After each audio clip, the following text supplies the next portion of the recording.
আসসালামু আলাইকুম। আজকে আমি কিছু অ্যালোভেরা গাছ লাগানোর প্রস্তুতি নিয়েছি। এই অ্যালোভেরা গাছগুলো টবে রয়েছে, তো আমি সরাসরি মাটিতে লাগাবো বলে চিন্তা করেছি। আমার টবে শেকড় থেকে অতিরিক্ত গাছ গজিয়ে যাওয়ায় টবটি ভরে গেছে আর টবটি খুবই ছোট। তাই এটা সরাসরি মাটিতে লাগানোর চিন্তা করেছি। তো আমি কিছুটা মাটি পরিষ্কার করে নিচ্ছি। আমার এখানে অনেক ঘাস গত ২-৩ দিন ধরে বৃষ্টি হচ্ছে, যার কারণে ঘাস অতিরিক্ত পরিমাণে হয়েছে। তো এগুলো সরিয়ে নিচ্ছি। আর আগেই বলে নিচ্ছি, বালু মাটিতে অ্যালোভেরা গাছ খুব ভালো জন্মায়, খুবই ভালো বৃদ্ধি পায়। তো আমি বালু মাটি যেখানে আছে, আমাদের বাড়িতে অবশ্য পুরোটাই প্রায় বালু মাটি, তো আমি বালু মাটিটা পরিষ্কার করে ঘাসগুলো আর কি পরিষ্কার করে নিচ্ছি। তো এখানে কোদাল দিয়ে কুপিয়ে নিব। প্রায় ১ হাতের মতো গভীরতা দরকার। তো আমি কিছুটা জায়গা, অবশ্য জায়গাটা খুবই কম হয়েছে, আমার আরো বেশি নেওয়া দরকার ছিল। আমি কুপিয়ে নিয়েছি। এরপরে হচ্ছে আমি সেই গর্তের ভেতরে কিছুটা সবজি কাটা, কিছুটা চা পাতা এগুলো দিয়ে নিয়েছি। এগুলো অল্প মাটি দিয়ে ঢেকে নিচ্ছি। আপনারা জানেন এটা জৈব সারের কাজ করে। তো মাটির নিচে এগুলো থাকায় আমার কিছুদিন সার না দিলেও চলবে। এগুলো দিয়ে নিচ্ছি। এরপরে টব থেকে আমি সরাসরি গাছটি তুলে নিলাম। গাছের টব হচ্ছে একদম ভিজা থাকায় মাটিগুলো আমি আস্তে করে নাড়া দিয়েছি, পরে গাছটি চলে এসেছে। তো চলে আসার পরে আমি এই গাছটির সাথে আরো যা শেকড় থেকে কিছু ছোট ছোট গাছ জন্মেছিল এগুলো আলাদা করে নিচ্ছি। কারণ আমি এটা একসাথে কিভাবে লাগাবো বুঝতে পারছিলাম না, তাই আলাদা আলাদা করে লাগানোর চিন্তা করেছি।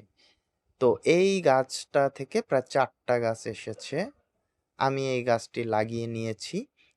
এরপরে হচ্ছে আমি আস্তে করে মাটি দিব। এই মাটিতে বেশি একটা চাপ দেওয়া যাবে না। এ হচ্ছে ২য় টবটি। এই গাছটা অনেক বড় মাশাআল্লাহ। তো এই গাছটিও আমি লাগিয়ে নিলাম। এরপরে আস্তে করে মাটি দিচ্ছি।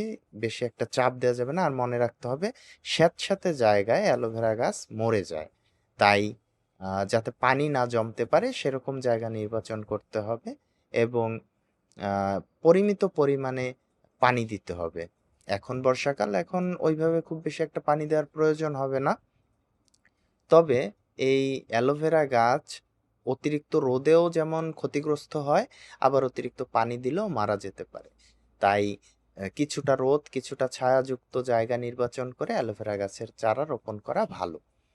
আর যদি বেশি রোদ হয় সেক্ষেত্রে পরিমিত পরিমাণে পানিও দিতে হবে, নইলে গাছটি মরে যেতে পারে। আপনারা জানেন অ্যালোভেরা বিভিন্ন প্রয়োজনে আমরা ব্যবহার করে থাকি, বিশেষ করে রূপচর্চার কাজে, যেটা আর কি স্কিন কেয়ার প্রোডাক্ট হিসেবে খুবই ব্যবহৃত হয়। অ্যালোভেরা শরবত খাওয়া যায়।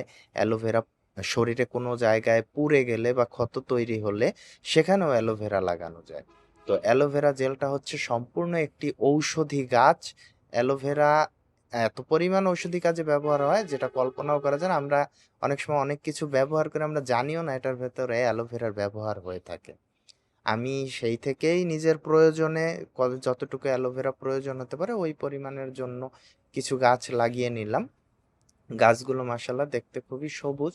কিছুটা ক্ষত আছে গাছে, আশা করি এইগুলো ঠিক হয়ে যাবে। সবাই দোয়া করবেন।